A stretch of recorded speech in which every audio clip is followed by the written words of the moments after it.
Pretty exhilarating glimpse behind a magician's cloth, that little bit of reasoning. You see, quite often, it'd be good fun to have a bit of a dance, to just stop thinking about it all and just, have a bit of a dance. But I've got this voice inside my head all the time. Yes, Daniel, yes.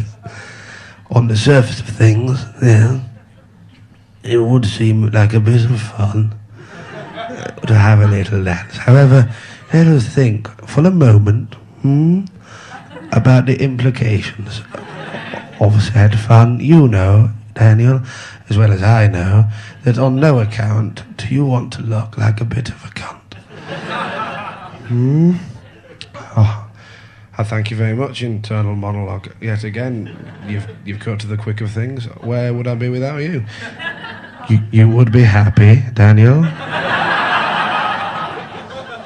Imagine if from time to time your internal monologue occasionally used words you didn't fully understand. Well, Daniel, that's surprisingly perspicacious of you. What? Eh? What do you mean, what, eh? Don't you know what perspicacious means? Of course I do. I must. All right, if you know what it means, use it in a sentence. All right. Right. You just said the word perspicacious. Yeah. Score 1 for flesh and bone, Mr. Ephemeral. I've got 3 dimensions, motherfucker. How many have you got? It's occasionally good fun to trash talk your internal monologue. It's not really it's not really a lack of opportunity for having a bit of a dance. There's countless chances for dancing these days. Lots of comedy clubs these days, sort of after the comedy finishes, they turn into discos. What they do is they sort of clear the tables away. One light starts flashing. They put on that's what I call shit 27, and people pop it in a fat style. Now, many a time after such a gig, I've been safely ensconced in the relative post-gig solitude of the dressing room, only to have some other comedian who's been on come over and go, "Hey, Dan, do you want to come out and have a bit of a dance? Do you want to come out and have a dance?" And I'm like, absolutely not. No. I can think of nothing I'd like to do less, unless you happen to have access to some salt, a grater, and my penis. You see, the way I think about it is this. If I'm dancing because I love the music, and the music's making me want to dance. I'm not dancing in order to be looked at, and I hate it when I see people dancing in order to be looked at. I don't trust it, and I don't want people to think that I'm dancing in order to be looked at. And I think that if I go out into a room full of an audience that I was recently performing to, it may look like I'm dancing in order to be looked at. Now, you could make the counter-argument here that after I've just been performing in this room in front of those people, it's little after the fact to be concerned about looking like an attention seeker. I've just been standing on a raised plinth demanding lights be pointed at me, people not smoke and not talk while my voice is amplified. But, But I don't want to look needy, So I stay...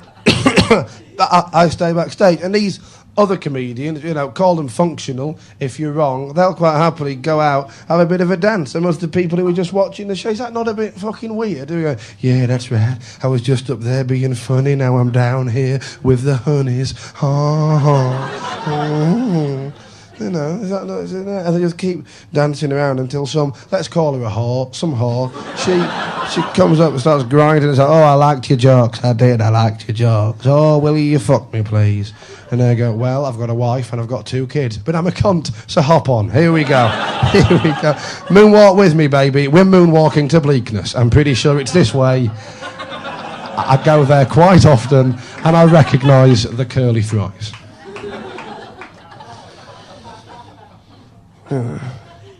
Hotel rooms can get a bit bleak from time to time. We're going to have a sort of first few hotel rooms that you sleep in. You can't believe you get a little look. You're like, oh my God, look at the room. The room is so clean. It's like it's been cleaned just for me.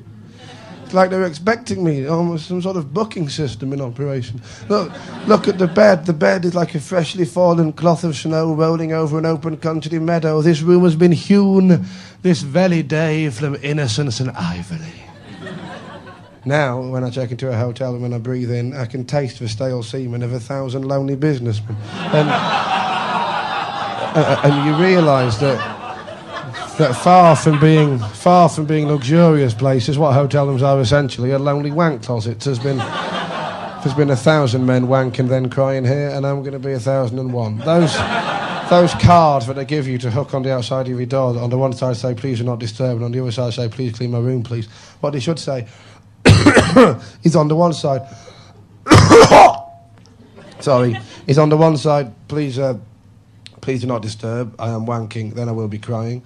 And on the other side of that, please clean the spunk off my bed, then dry the tears on my face, then hold me while I sleep, I'm so alone. Yeah.